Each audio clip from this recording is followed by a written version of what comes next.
webinar in the Great Lakes Regional Training Initiative's webinar series, this time put on by the Michigan State University Regional EDA Center. My name is George Boakhorn, and I am a postdoc fellow at Michigan State University's Center for Community and Economic Development. I will be moderating today's webinar.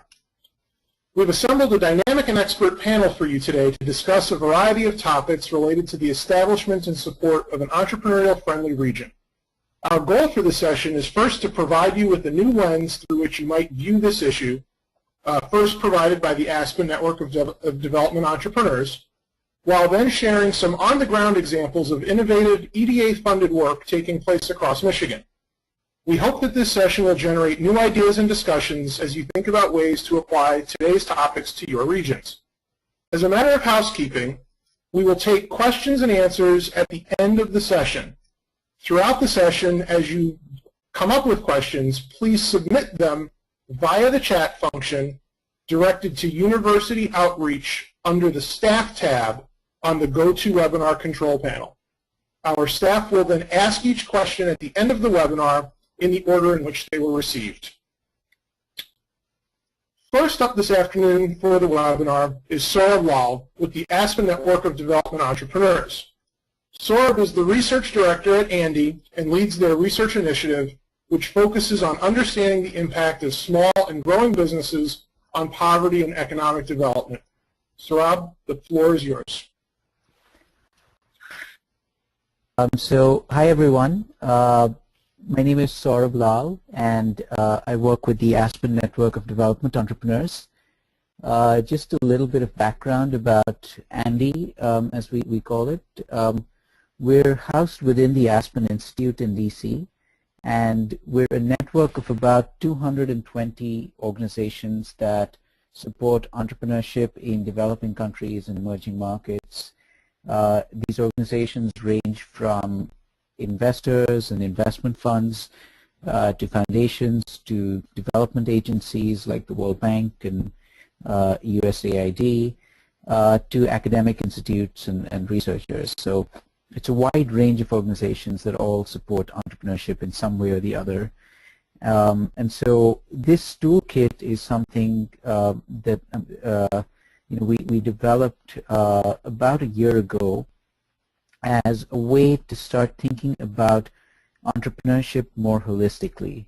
And so, the goal for this toolkit really was we realized that there's a lot of groups of different kinds providing different types of support to entrepreneurs around the world, and we really need to do a better job of getting them to speak with each other and work collaboratively rather than providing these one-off interventions, like a single training program or a single financing vehicle. And so how do you get all of these different actors to start working together? And so this toolkit is really aimed at providing guidance to practitioners that want to assess the status of their entrepreneurial ecosystem. It has been developed from the perspective of developing countries and emerging markets, but I think there's still a lot of material that could be applied to countries like the US and Canada and others as well. So, I'm going to give a brief overview of this toolkit today, tell you a little bit about how we developed it and what the content really looks like, and then talk a little bit about how it's been used in practice, and, then obviously happy to take questions as well. So the key thing about this toolkit is, we didn't want to reinvent the wheel. There's a lot of different tools out there to assess entrepreneurial ecosystems. And so what we tried to do was do a comprehensive literature review and really try to synthesize the best practices from what we saw in, in those different frameworks. So there were a total of 9 frameworks that we looked at. And if you look at the report, which is on our website, and we can share the link, the number of frameworks really ranged quite widely, from ones that were at national and global level to ones that really sort of focused on a specific metropolitan region or sort of fairly sort of limited municipal region. They were also very different in terms of the level of complexity. And so the kind of work we did was really to really first start to understand what are the different areas that constitute the entrepreneurial ecosystem. We looked at issues like policy, finance, infrastructure, business support services, and we looked at what each of these different frameworks was really saying about these different domains. And so we found that there were a couple of those that were really focused on 2 or 3 specific domains, but the majority were fairly broad and were really concerned about how these different pieces interact with each other. So what we then tried to do was try to compare what we saw in each of those frameworks and what was common. And we found that the sort of ways in which we want to assess entrepreneurial ecosystems really think can be framed in assessing the status right now of the assets you have in a region to support entrepreneurship, and that's where we've got the sort of domains laid out. Then we start thinking about, okay, well, if we do provide support services to this region, what are the things we want to start measuring over time? And these are things related to performance, so how many new enterprises are being born, how long are they surviving, what's the productivity, so these kinds of factors that change over time. And then ultimately, as policymakers often, think about entrepreneurship, they often want to talk about the impact of entrepreneurship. And so then we also, suggested that, and this is based on one of the frameworks from the OECD, or the Organization of Economically Concerned Countries. I forget what the acronym is, sorry. But we looked at what are some of the key impact areas that we think entrepreneurship will really have an impact and that can be measured, and so variables like net job creation, job quality, median wages, rates of poverty. So again, while a lot of this has been framed from the development perspective and from the perspective of developing countries, I think again, a lot of these variables, a lot of these factors are consistent throughout economies that we've looked at.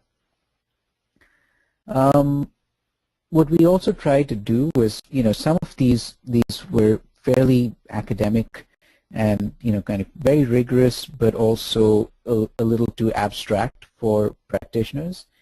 And so what we've tried to provide in the framework is really, how do we actually go about this, and how do we start thinking about implementing this on the ground? What we're not trying to do is provide a how-to guide, because we really want to be clear that this is something that is a starting point. It needs to be adapted to the local context, and so there's going to be things that are not relevant to your region. There's going to be things that perhaps need to be amplified in your region, and it is really up to the practitioners to take this framework and adapt it and make it relevant to their region. So what we've tried to do in terms of assessing these determinants, we've tried to provide some guidance on the depth of analysis and how to select the specific geographic area that you want to focus on, whether, and here we typically actually advise policymakers and practitioners to focus on either a municipal region or a metropolitan region, because that's where you can actually start to build some of these collaborative opportunities around entrepreneurship.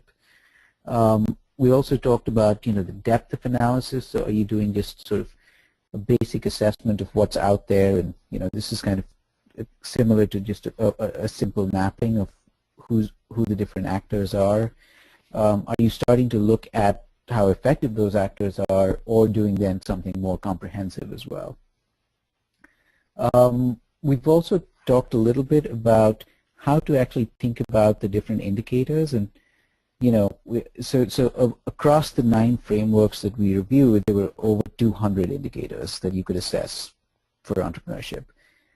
We've narrowed that down to a mere 65, but also, we do stress, like, you don't need all 65. You need to figure out what's most relevant for your particular region.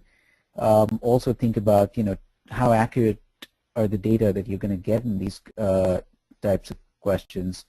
And then also the availability of data. So, how easily will you be able to get certain kinds of data to be able to assess that ecosystem in the region. So just an example of what we're trying to do, and this is more sort of abstract and at a global level, but this, imagine this kind of assessment being replicated in your region. For example, what we've been looking at globally is looking at the extent of financing available for early stage entrepreneurs, and we've been working with some researchers at Emory University to track some of this data at a global level, and we're starting to see some interesting things. So for example, we're seeing in high-income economies, entrepreneurs tend to have better access to equity funding. So the percentage of entrepreneurs that reported having received equity funding was higher, 23%, compared to some of the other regions, but they were less likely to be profitable companies. And so the companies that we surveyed in lower income economies or lower middle income economies were more likely to be profitable. And so that was an interesting interesting finding. And again, just as an example, but something similar would also yield some interesting insights about what's going on in terms of access to finance in your regions. The other thing we looked at, again, this is global, but you can think about it being replicated in your region. We asked entrepreneurs how they ranked potential benefits that they saw from incubators and accelerators that they applied to. So what is it that they really wanted to get out of applying to an incubation program?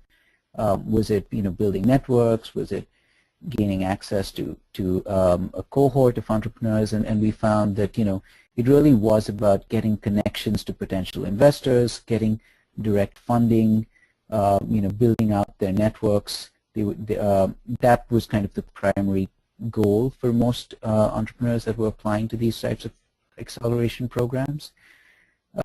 So again, that's kind of an example of what you might start to look at for your regions.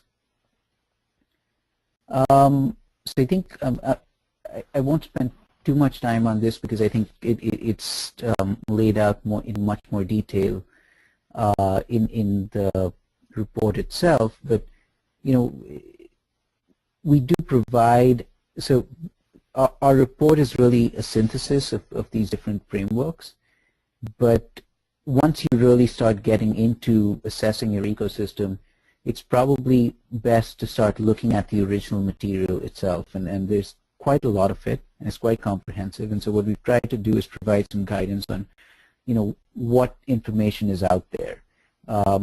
So what we've tried to do is, we've given some summaries of the different frameworks that we assessed, as well as an overview of the different types of indicators that you might use. Again, want to emphasize you don't need all 65, most likely. It's really about sort of providing you with the choice. And then we also developed, we adapted a couple of different surveys to come up with what we think would be a good survey instrument if you wanted to go out and collect primary data from the enterprises in your region. So this is where we're trying to get at a lot of different factors. The obviously information about the entrepreneurs and their challenges, but then also get some more hard data on their sales and access to finance. So it's a combination of getting perceptions so how the entrepreneurs perceive their business environment, as well as more hard data about, to what extent are they actually accessing capital, what are their revenues like, things like that. And so we provide some guidance as well in this toolkit based on some best practices that we found that's been used globally to actually conduct the survey and how do you sample and so on. So that's kind of what you'd expect to find in the report. And then once you start to look at the summaries and start to think of it from the context of your own regional ecosystem, you might then start to focus on specific tools that were described in this document. So I think, yeah, I mean that just in closing, as I said before, this has really been developed from the perspective of emerging markets and developing countries, and it's being used right now in a number of different countries. And what's interesting is that, what we've seen is that people really are adapting it quite significantly to their local context, and that, the assessment in Mexico doesn't look anything like the assessment in Kenya, for example, or even in Mexico and Central America, looking at Guatemala, Nicaragua. They're all different in terms of their methodologies, and so really embracing that idea that this is a starting point. This is something that's supposed to sort of give you some ideas, but then it's really up to the practitioners and the policymakers to adapt it. But what's interesting is that it is being used within a country or within a state to compare similar regions. And so that's where I think that there's a lot of potential for interesting uses of this type of framework. I think that's all I have for now, but I'd be happy to take questions, and of course you can find the report itself on our website, and I think that link will be shared. So yeah, thank you. Great. Thank you very much for your presentation, Saurabh. It's a real treat for us to have a speaker and organization of Aspen's caliber joining us for this session today. As Saurabh mentioned, the toolkit is really targeted at helping to truly align various entrepreneurial support functions and avoid duplication or the creation of one-off programs. As you saw, while the Andes Entrepreneurial Ecosystem Diagnostic Toolkit has a global and developing market focus, its domains of the entrepreneurial ecosystem, as were described, policy, finance, infrastructure, etc., along with entrepreneurial performance and impact, are really meant to be applied to the local context by regional practitioners. Of course, when that application happens, the individual measures in each category may vary depending on your setting, be it rural or urban, a large metro area or a small community, or even in a service or manufacturing-dominated economy. Despite that, core concepts and ideas presented by Saurabh and the toolkit hold true across these different identities. In fact, the geographic unit of analysis recommended by Andy is meant to be flexible and can drill down to a metropolitan area or a region, as we saw in the closing slides. In order to reinforce that point and move from assessment now to implementation, we have asked two of our highly successful EDA-funded CoLearning Plan authors to share their unique perspectives on the entrepreneurial ecosystem. Amanda Blondo from Northern Initiatives in Marquette, Michigan, will share a primarily rural case study focused on what is encompassed in Andy's finance domain within the toolkit. Michael Forsyth, based in Detroit, will present an urban case study that touches on the business support services, markets, human capital, and entrepreneurial culture domains as described by Andy's toolkit. So first, a quick introduction of both of our next speakers, and then I'll turn the session over to them. Amanda Blondo is the inaugural director of the Northern Initiatives Business Advancement Center located in Marquette, which for our out-of-state guests is located in Michigan's Upper Peninsula. Michael Forsyth is the Retail Business Development Manager with the Detroit Economic Growth Corporation, and he is the founder and program manager for Revolve Detroit. We will start off with Ms. Blondo's presentation and then just lead directly into Mr. Forsyth. So Amanda, with that, turn it over to you. Thank you. As he mentioned, my name is Amanda Blondo, the Business Advancement Center Director at Northern Initiatives. To give you perspective, we are in the Upper Peninsula, but we're about 8 hours north of Detroit. So it's a much different territory. We serve about 46 counties in northern Michigan and the 5 border counties in Wisconsin. So it's a rurally isolated territory covering over 37,000 square miles. Our organization is a community development financial institution. So what that means is we provide loans and business services to small business owners and entrepreneurs who create jobs and enable the community, our local communities, to thrive. 2 other key things about our territory is the jobless rates are higher in our region than Michigan and the U.S. overall, and we continue to see population decline. So as we sit back and we think about our future and where we really see that going, is we really think business ownership is one of the key paths to creating sustainable communities, creating jobs, and creating wealth. But it's not about just providing capital. It's also providing them with the knowledge to be able to support the creation and growth of their business. And really believe that if we can help businesses move from startup to stage 2, that's when community assets are developed, and we really help to create sustainable ecosystems, entrepreneurial ecosystems. One of the challenges, though, as we thought about this, thinking about capital isn't the only answer, it's also knowledge, is making sure that it's accessible and that it's especially in a timely manner, because of small business owners, they start their business, they're not working Monday through Friday, 9 to 5. They can't wait 6 weeks for that next training session to happen. So we needed to find a way that we could scale training and assistance that we're providing to business owners and be able to offer to them when and where they need it.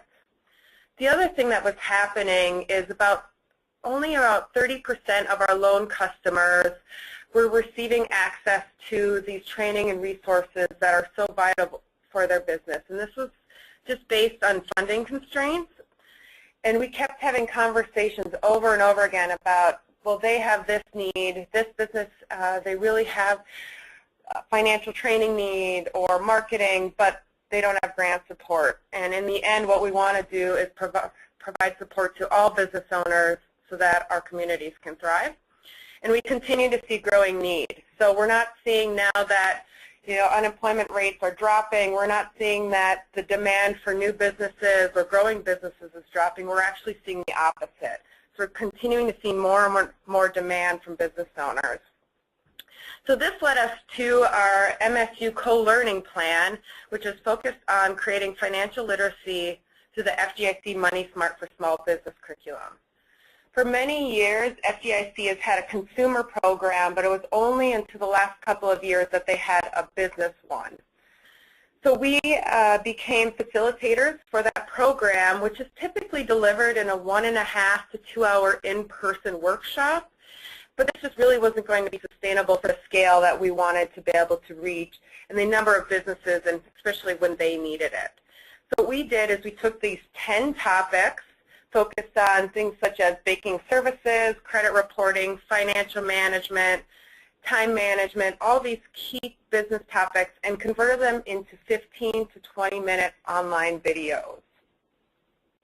They're all available online now, and that's what you're seeing on your screen. So if you go to northerninitiatives.org, and then you go to business services, and then training videos, you can access all of these videos, and those are supported by MSU in the EDA. So each of these videos actually start with a small business owner introducing the topic. So when you're thinking about topics such as credit reporting, taxes, financial management, they're really not the topics that are sexy to a business. They're not the ones that people get excited about, but they're crucial for a business to be successful, to be profitable, and to sustain. So all of the business owners talk about why was credit reporting important to them? What doors did it open for them? So then peers are able to hear from other peers, what were their experiences, why does this matter to me? Then it gets into really the in-depth process of, now how do you understand your credit report, how do you read it, and then again it wraps up with why was this important, hearing from another business owner. So these are available to everybody for free, but we also do have a secure portal that's available only to Northern Initiative customers. So it was thinking about taking that next step of, now you've watched that video, how do you implement this in your business? So it's wrapped with additional training resources, how-to guides, interactive business tools, and then ways to connect directly with peers and coaches. So moving from just understanding and having knowledge, but also being able to move to implementation, basically creating an online community that's accessible 24/7, so at the time and place of the business owner's convenience. And I'm going to focus on the video part, but I wanted to just mention that portal a little bit because it's that process of how we're enveloping our training and services and how it's really changing how we're working with small business owners. But the videos really are the key for the learning that we're providing. We're working on 10 more videos, 6 focused on sales and marketing, and 4 getting more in depth into cash flow, ratio analysis, understanding financial statements, so that business owners can get even more in-depth knowledge. So thinking about these videos, it took us about 6 months to complete. Once we found a video producer, signed the contract, and went through the whole process of script writing, narration, the video production, and then final product, it was 6 months. The hardest part was actually finding somebody to help us accomplish this. This was something very new to us. We had never tackled video development before. And when we came at it, we were thinking we needed a script writer, we needed somebody to narrate. We thought we needed all these different pieces, and then in the end just realized, which seems very obvious now, that we just needed a video producer that could help us through that process. What was nice was with the FDIC curriculum, they do give you some nice tools. It was a great starting point. We got an instructor's manual, a participant manual, and slides. So we had a nice starting script, but then we took that because those were formatted for in-person workshops, and you're thinking about what information do you want to get across in a video. It's much different when you're doing the interactive learning in person versus self-learning online, and then also wanting to incorporate some of the key lessons that we learned from working with businesses for over 20-plus years. There was one of the scripts actually, financial management. It focused a lot on the profit and loss, which a lot of business owners do. That's what they want to focus on. What are my sales? What's my profit? But we wanted to include in the balance sheet as well because that's so important to understand the overall picture of how the business is performing. So we were able to make those revisions and in the end get a final product. The cost for this was just under $5,500 per video, and that's the cost for the video production piece of it. So it's the script writing, it's all of the video production, the narration, but that doesn't include staff time into it and the other resources for the expert resources for putting those scripts in, making those changes to financial management like I had mentioned. So that is something that's additional and you kind of have to keep in mind. We utilized a lot of different funding sources, the federal, state, we got some private foundation funding. We've got video sponsorships from some people, and then also our MSU CoLearning Plan helped us to support these videos. There was 4 coaches, 7 interns, and then the video producer that helped to bring all of this together. So some of the lessons that we learned as we went through this process is it's important to just find a video producer first. They're the experts in creating this project. But the other part is to not underestimate the time that's needed to develop the content. As we were the experts on what the business owners needed, what their challenges are, what the key messages were, we had to spend a lot of time reviewing scripts, reviewing videos, making sure that it had the right messaging and the right takeaways from those videos. And if you don't have the internal resources, then you can also work with a content developer. For example, the FDIC, they have an idea for how they want, what they want developed, what they want the messaging is, but they actually work with somebody who develops training all the time, and they're the ones who develop the training for them. So you've got two options, but just thinking about all of the costs incorporated and making sure those pieces are aligned before. We tackled the script development in these next 10 videos we're working on, which we didn't have anything to base from, and I think in the future, if we can work with a content developer, we will do that because it is a lot of time and it's a lot of commitment. A couple other things, just if you're thinking about doing video development to consider is, and really doing any type of development, is making sure that you're piloting things. So getting feedback from the business owners, from your audience early on to make sure that it's hitting what their needs are, what their pains are. Is it the right type of messaging? And the other part is the legal aspect of it. This is something that we didn't think about beforehand, but if you're working with third-party providers, making sure that you've got something in writing, working with an attorney to make sure that it's legally binding, that you own the materials. Luckily, we didn't have any issues, but it was one of those things when we talked to the attorney after, said, you should have had this in place. So that's my way of, I can share it to you so you can learn from what we've done, and just making sure you protect all that intellectual property. So we're early in the process with this. We had launched a pilot last fall. We invited 32 businesses, and what we asked is for them to take a 15-minute self-assessment that identified areas of needs for training and would recommend videos, and then we recommended that they watch one video. There was a 34% completion rate, so just 11 businesses that completed that process, completing the assessment and watching the video. So it's a very small pilot, but we just wanted to get this process going, and we did an evaluation, did phone calls with everybody afterwards to see what worked, what didn't work, their recommendations. We got very positive results, but it's also early on. So today where we're at, in the last month actually, we've rolled this out across our loan portfolio. So now that anytime anybody gets a loan, they sign the papers, they get invited to take the assessment. Once they complete that assessment, they get access to training videos and the full suite of our portal. Obviously, they can access them online at any time free, but to be able to get access to the interactive tools, additional resources, that's a process that they have to go through. So over the next year, we also were selected to be out of 77 applicants nationwide by the Corporation for Enterprise Development in Washington, D.C. to be part of this learning cluster. So we'll be focusing on how this portal, these training videos, help to help businesses to become more financially sustainable and to help them address their greatest financial vulnerabilities.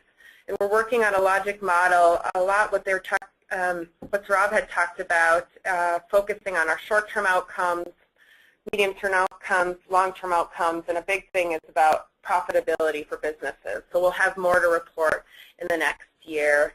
So the focus that we're just hoping for is that we realize is that these businesses, and hopefully it'll be the realization that we're able to create sustainable businesses and therefore sustainable communities. Thank you.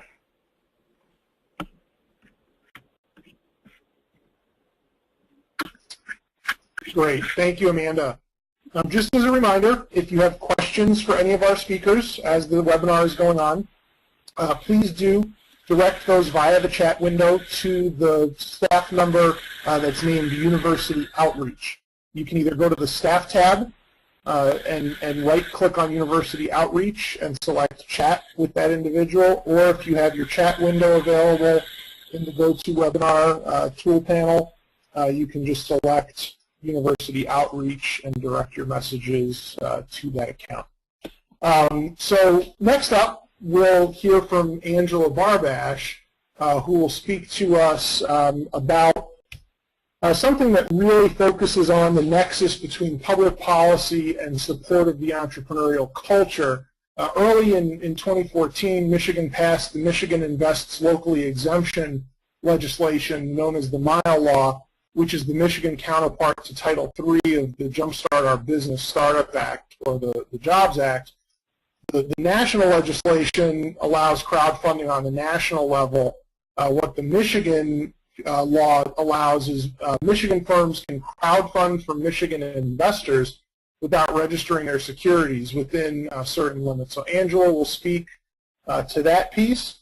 And by way of introduction, Angela is the visionary and founder behind Reconsider, an impact economy research and development firm based out of Ypsilanti, Michigan. She will share her expert knowledge of the Mile Law and share an update on similar efforts across the Great Lakes states. So with that, Angela, I'd like to turn it over to you. Hello everyone, my name is Angela Barbash, as mentioned, and I'm with Reconsider. You can pull the report that we provided, the CoLearning Plan that we provided last year in partnership with MSU from our website at timetoreconsider.com. So I'm going to cover very briefly the nature of the Mile Act and where that was derived from. I'm going to give an update on the current state of legislation in each of the states that we consider to be in the Great Lakes region, and give a little bit of information that we have about how many companies have utilized this legislation so far in Michigan. And then lastly, give a little bit of commentary on the infrastructure of the ecosystem, the state of that ecosystem, and what are some of the gaps and examples of solutions to those gaps that have been highlighted since the passing of this legislation. So first, as was mentioned, the Mile Act, again that stands for Michigan Invests Locally exemption. It was passed into law on December 30th of 2013, went into effectiveness right at the start of the new year in 14. So we've had it for about 15 months now. It is really the articulation of an existing rule that had been sitting on the rule books for a very long time called Rule 147, which is a federal rule in the securities laws that says that a company that is raising capital in a state and is raising capital from investors who reside in that state, if they meet a certain amount of criteria, they do not have to register with the federal government, and they do not have to use federal regulations to govern their capital raise. This is a pretty critical piece for small businesses because the legal costs associated with doing a federally registered capital raise can be quite expensive, typically in the $25,000 to $50,000 range. And for a small business that is looking to raise only $50,000 or maybe $100,000, that cost of capital can be quite prohibitive. So as the Jobs Act was working through the system, the Securities and Exchange Commission was trying to land on the rules for the Jobs Act that would allow what is commonly called investment crowdfunding or community-based investing. The individual states in the country started to get a little antsy and impatient, if you will, and so they realized that they could leverage this loophole in the laws, this Rule 147, and all they really needed to do was to establish establish rules and regulations around how that rule would be articulated in their own state. So they need to set up processes and procedures and guidelines.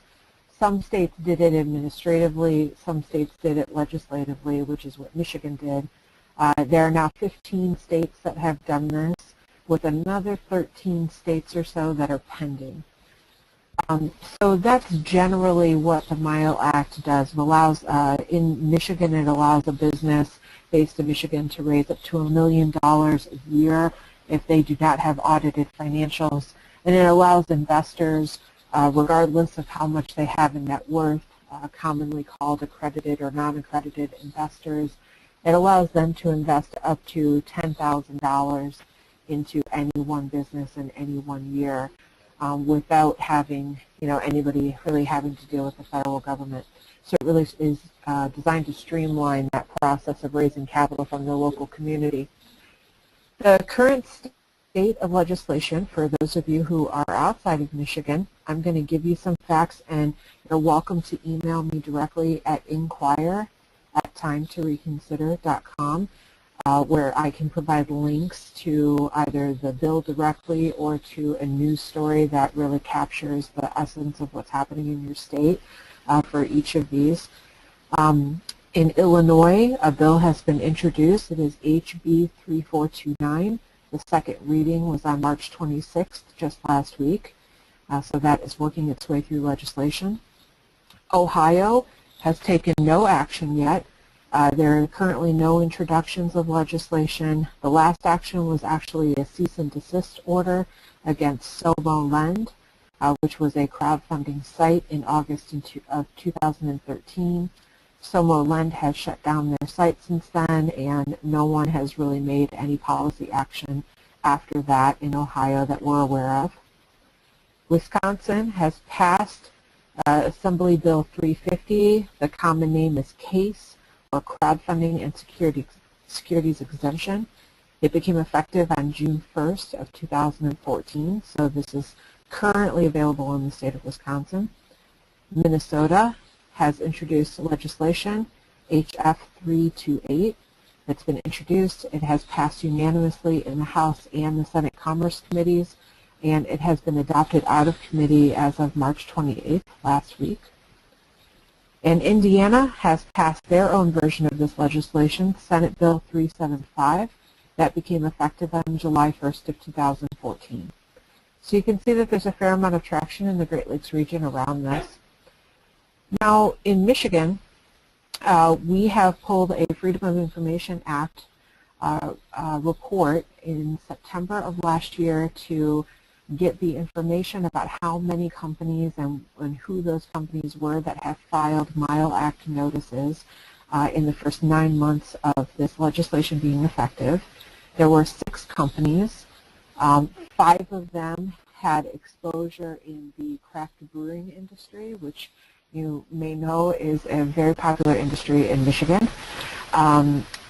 We have pulled in a second Freedom of Information Act request just in the last couple of weeks to get the numbers on the companies that have filed between September and March over the last 6 months, and we're waiting for that report to come back.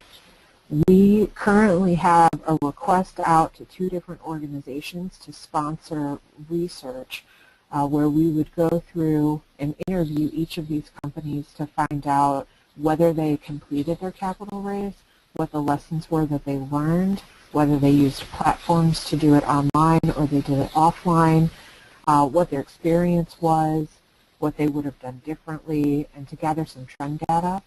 We would love to report that back out to the ecosystem, as we think it would be of extremely high value to those companies and entrepreneurial organizations who are helping the sector to figure out whether to do this type of capital raise. So we're hoping to land on a research sponsor within the next month. Lastly, let's talk about the ecosystem a little bit. So since we published this paper last summer with MSU, a team of public policy students at the University of Michigan had really gone the next step and done a research paper on the ecosystem and implementation and what would be required to really implement this legislation in Michigan. That paper was actually just published yesterday. So we're going to be posting that to our website within the next week, so you can look for that. But they had found pretty much what we had found as well. And that is that there are certain challenges that need to be really acknowledged and recognized here. The first is that businesses are generally not aware that they can leverage this type of legislation in the state. They don't know that it exists. The availability of expert consultation is also an issue. There are currently, in addition to us, there is now one other organization that is really capable and knowledgeable enough to provide consultation around this, directly to businesses around this topic. And even we are not really consultants. We're a research and development firm, so we're not in the business consulting business, so to speak. The challenge is that the small business development centers, the incubators and accelerators, many of the go-to organizations that businesses are accustomed to going to for advice and guidance are just simply not aware that this legislation exists or not aware of how it operates or works. Investor knowledge and sophistication is also an issue or a challenge. Community investors or people in the community who would be the most likely people to invest in a small business that is having an impact in their local community, they may have the interest to do that, but they often do not know how to find the companies. They don't know how to identify or discern a quality opportunity from a less low quality opportunity. They don't know how to do due diligence. And then the fact that they cannot talk to their financial advisor about it and really get it incorporated responsibly into their portfolio, that has become a great barrier. The financial advising industry has been very clear about saying that they will not participate in this type of activity because they see it as a compliance risk to their own firm, and they frankly, most of them do not have the knowledge, any more knowledge about due diligence than the investors themselves. So investor knowledge and sophistication is an issue. Another challenge is that there are platforms online. There are now 4 platforms operating in Michigan: Local Stake, Michigan Funders, Fundrise, and Liquidity. Of those 4 platforms, and this is true across the country, that whole sector is in its infancy. And so those platforms themselves, those companies are really still working through the initial challenges of being in early stage or in second stage operations. They're tweaking their business models, they're making mistakes and learning from those mistakes, and that presents a certain risk to the entire sector. And then lastly, there are some pretty significant gaps in the infrastructure itself that is needed to support a local capital market. For instance, self-directed IRA custodians are the types of firms that you need to really handle these types of transactions with IRA dollars, and there are no custodians in Michigan. There are custodian offices in the Great Lakes region, but they are often out the back door. They are contracting another custodian, so they're really just a retail outfit that is subcontracting the work to someone else who is outside of the Great Lakes region. So that's really an issue, is we do not have a Great Lakes regional-based custodian that is in it for the right reasons, so to speak. Additionally, one of the requirements in the Michigan law was that money that was being pledged by investors for these offerings needed to be held in an escrow account at a Michigan-based bank, and Michigan banks were very reticent to want to open 50 or 100 escrow accounts at a very high cost to them, and so there's been some workarounds in the ecosystem to work around that challenge, and it has now been proposed that an amendment be made to our legislation to allow a non-Michigan bank to hold that escrow account. So that is sort of a banking sector issue. As I mentioned, advisory firms, financial advisory and investment advisory firms are really not on board.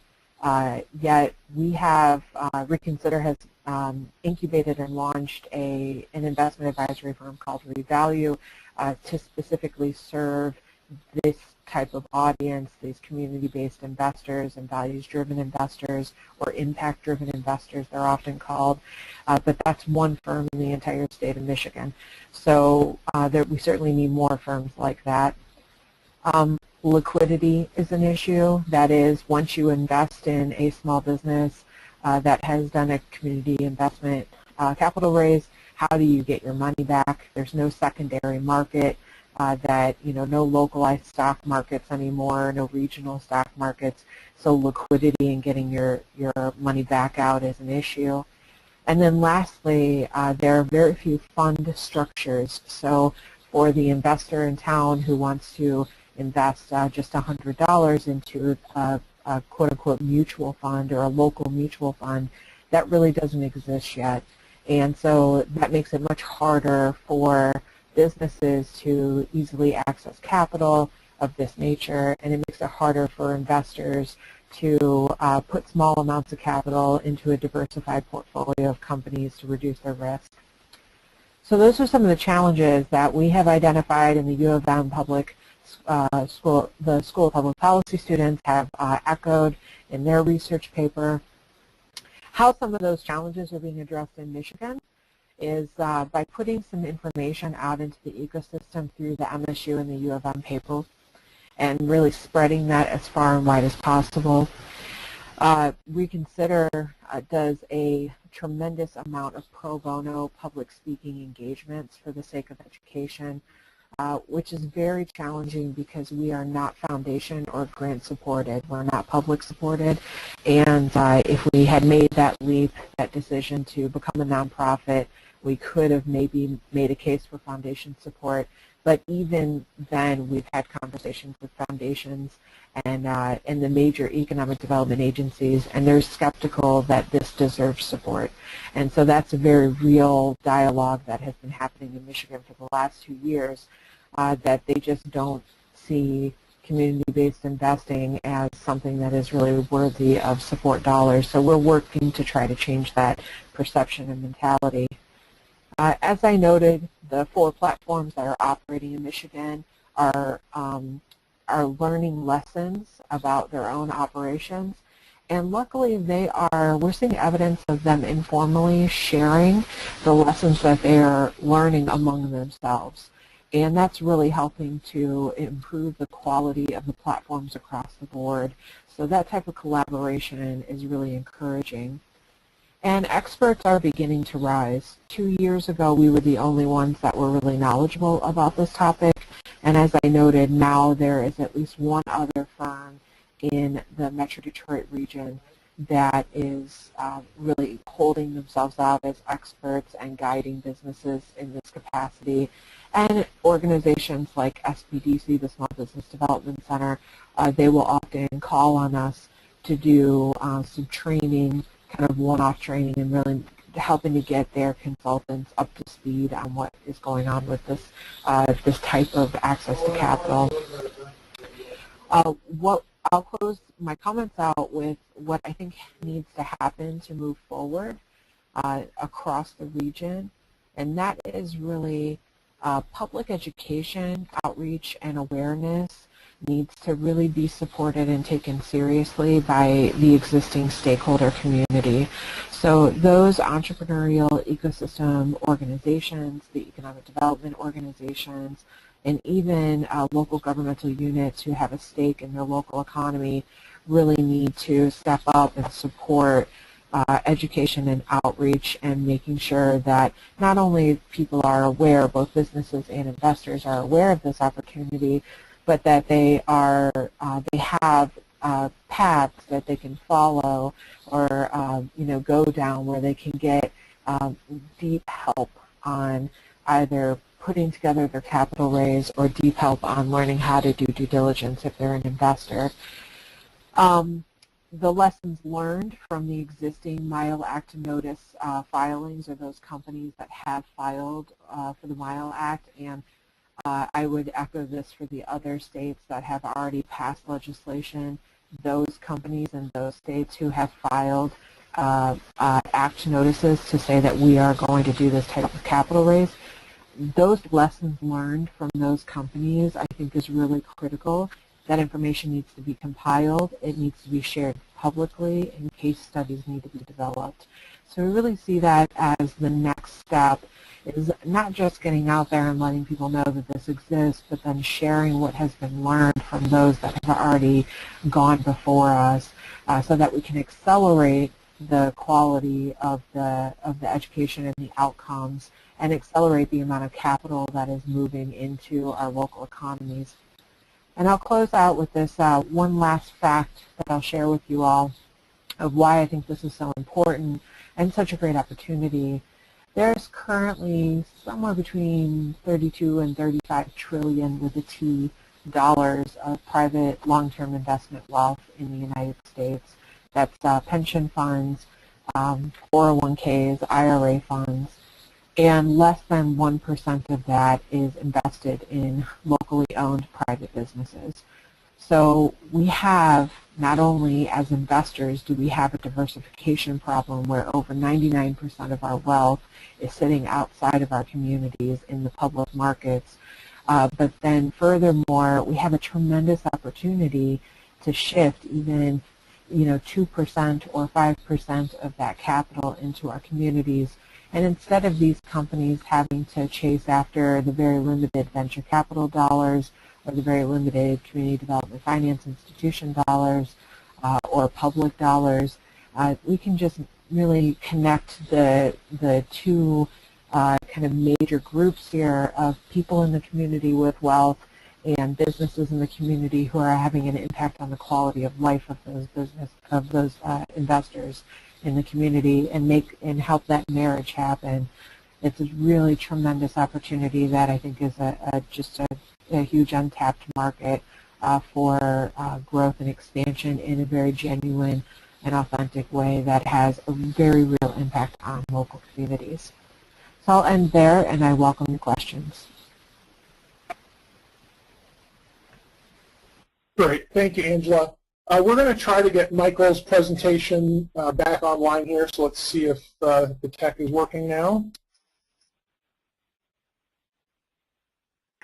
So I'll get started right away. I'll try to keep it short so we can move on to Q&A if we have that. But I wanted to talk about our CoLearning Plan, which focuses on this concept of pop-up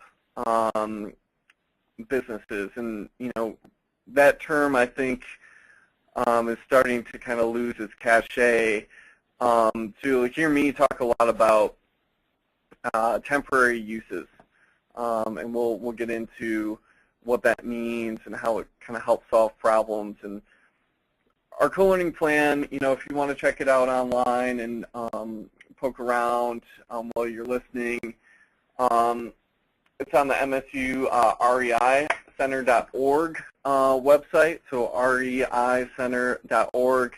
Under past projects, we have our presentation, report, and video there. But let me just give a little bit of context first before we jump into it about the Detroit Economic Growth Corporation. So we're a public nonprofit charged with staffing and managing all of the City of Detroit's economic development functions.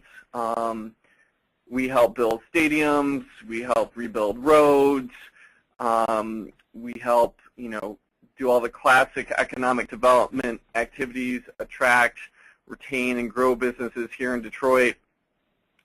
In the past, it's been an organization largely known in the public eye as focusing on big projects downtown. But we do a lot more, and Revolve has really kind of been one of our signature initiatives for helping small business out in the neighborhoods. And, Detroit, like a lot of other, urban Rust Belt settings, there's a lot of problems that face, small business in these business districts.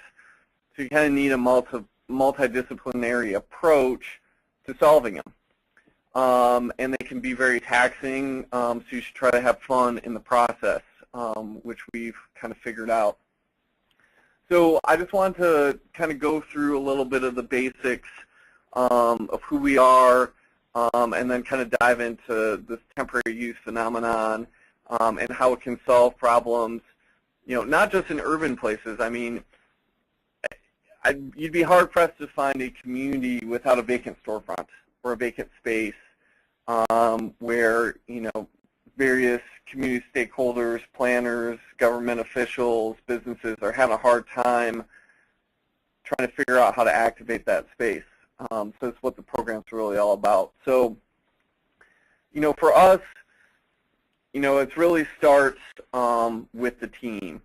And it's a program that's really founded on a partnership with our organization, but also community leaders, building owners, entrepreneurs, and artists. And, for us, it's all centered around the opportunity and challenge inherent in the vacant storefront. And, how we solve that problem, we do it through a combination of temporary and permanent uses, and we do it through a combination of business, arts, and events. So when we talk about pop-up, we're talking about these temporary uses. And for us, it's really about, making small investments and experimenting to really kind of prove out a concept. So we're really trying to keep our costs and risk low and prove out the demand for larger investments. The program's been around since fall of 2012. We've worked in 3 neighborhoods in Detroit across 19 sites, renovated 8 properties. We've opened 10 permanent businesses to date, with 1 in the pipeline, done over 40 pop-up projects, whether that be art or business, created over 40 jobs, and generated an incredible amount of buzz in the media, and really across the nation when it comes to this program and approach. And, we've been trying to share the model too, in addition to what you find on the CoLearning, in the CoLearning Plan, we also have a guidebook. So we've totally open sourced our model. It's very practical, how-to information. So if you're interested in this approach, you have our playbook. So I just wanted to touch through a couple things. What is pop-up? How can it solve your problems? We did a lot of great case studies, but I want to spend the majority of time kind of on how we did it and why you should think about it if you're in a position to, try to solve some of these problems and create opportunities for small business in the process. So, the question of what is pop-up, for us it means temporary. And that comes in a lot of different shapes and forms. So, you have, some of your classic, pop-up businesses. They look and feel and function almost like a full-time business, but for them, the entrepreneur is really kind of doing a proof of concept. They are testing their business live in real time, everything from the product, the space, the location, the landlord, price points, customer service, all those sorts of things to really try to understand if it's a viable long-term venture, right? So, and it goes both ways. It works for the business and the landlord. It gets to test the business as well. So, we're trying to create that interim stepping stone in Detroit because there is a lot of risk and uncertainty, right? But you also have, some of the big names doing this. You have Target, Etsy, you have Dell creating a Dell cafe, trying to be more Mac and less PC, right? So this is like a really trendy thing. Art is a big piece of this, and there's a lot of funding in play out there between Art Place America, NEA, National Endowment for the Arts, Bloomberg Philanthropies has a giant challenge that they're in the midst of allocating $1 million for temporary public art in 3 cities later this year. So art really comes into it, and it's both indoors and outdoors. So this is really trying to kind of create an asset out of a liability, whether you talk about an alley, a vacant storefront, parking lot, all those sorts of things. And then the big piece of this, which I think is most exciting, is the engagement opportunities. Whether it's a beer garden in a vacant lot, or kind of transforming, a space into community center. There's a lot of great things. But, in common, there's some great research out of Berlin, that basically found there's 6 common factors, right? So citizens become temporary users in order to follow different aims, right? So everyone has their own objective. And then specific vacant sites attract specific users. And, most temporary uses flourish with a minimum of investment. We always say at Revolve, we're poor, financially speaking, but incredibly rich when it comes to social capital. And it's really about leveraging these networks and users to kind of create that social capital. And at the core of it is always like a change agent who is kind of facilitating this work. And, it's a lot about experimentation. So, there's a lot of things that we could go through in terms of how other folks have done it. But, for us, there's a set of kind of core principles that we live by. And, for us, these are kind of our moxies. It's a space to experiment. This is a word that we made up. One part experimentation, one part exploration. And that really gets to the temporary nature of things and understanding there's a beginning and an end. Even if the project fails, we've learned what doesn't work, and that has created more certainty and then therefore reduce risk because we cross one thing off the list. It's about making connections. It's about rethinking ownership and really being able to bring the community in and find the users to activate the space. And, really leveraging the community. We've built some coffee shops with $5 where people have, brought their coffee table out in their basement, and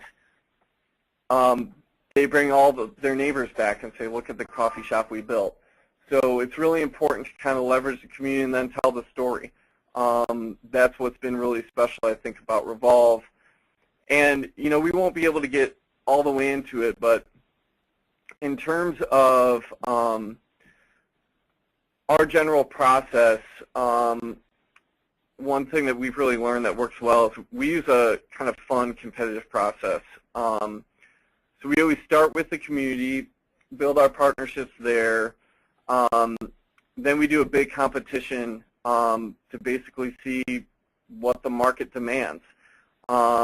Select the best users from there. We try it. If it works, we sign leases, build it out. If not, we try something new. So go online, check out the guidebook, CoLearning Plan, PowerPoint, with more information there, and looking forward to questions. So with that, I'll wrap it up. I know we're at time. Great. Thanks, Michael. I'd like to thank Amanda, Angela, and Michael for their presentations. I think it's clear that the creativity, reach, and impact of entrepreneur-friendly programs is really not limited by the scale or setting of a given place.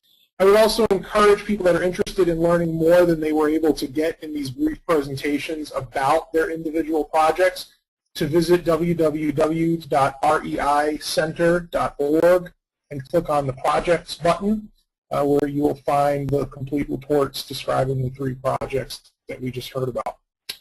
As we transition to the Q&A session, I did want to take one more moment to share with you a developing project at MSU's REI Center that focuses on supporting the entrepreneurial ecosystem at the statewide level.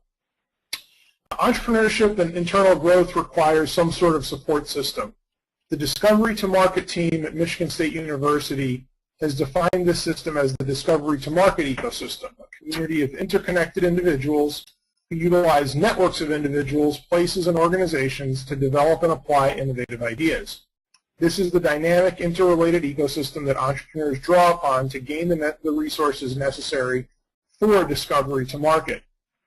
It has been made clear that Michigan has a plethora of resources that make up this ecosystem across the state, but what's missing is a centralized, comprehensive website that pools all of the ecosystem's resources and creates a comprehensive discovery to market tool, which is envisioned as an online tool designed for use by entrepreneurs and economic developers.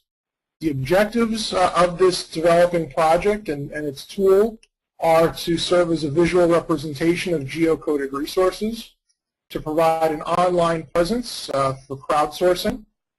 The tool will provide a forum for communication to encourage knowledge sharing, provide dynamic real-time data and information that shows user analytics, which displays the effectiveness of certain areas of the discovery to market ecosystem, compiles all of the representations into one easy-to-use regional dashboard for policymakers and planners to make decisions. And finally, the idea is that this tool would create an easy-to-use decision tree to gauge where the entrepreneur is in the discovery to market process and provide targeted resources to move on to the next step. So with that, I'd again like to take another moment to thank our presenters from today's session, Sarah Lal, Amanda Blondo, Angela Barbash, and Michael Forsyth. Okay, well, I'd like to take one more moment here because, as you all know, events like this do not happen without the work of a large and dedicated team, and I would like to recognize that group from Michigan State University Center for Community and Economic Development, staff members John Melcher and Jennifer Bruin, and a portion of our Army of Research Assistants, Amy Carr, Grady Darnell, Leslie Grimm, and Matthew Gruber, as well as the Great Lakes Regional Training Initiative Advisory Board for identifying this topic for a webinar. If you would like to view this webinar again, it will be posted at www.reicenter.org within approximately 1 week. Also, all participants on today's webinar will receive an invitation in a few days to view the recorded version. Thank you for participating in today's Great Lakes Regional Training Initiative webinar, and we look forward to seeing you on a future session.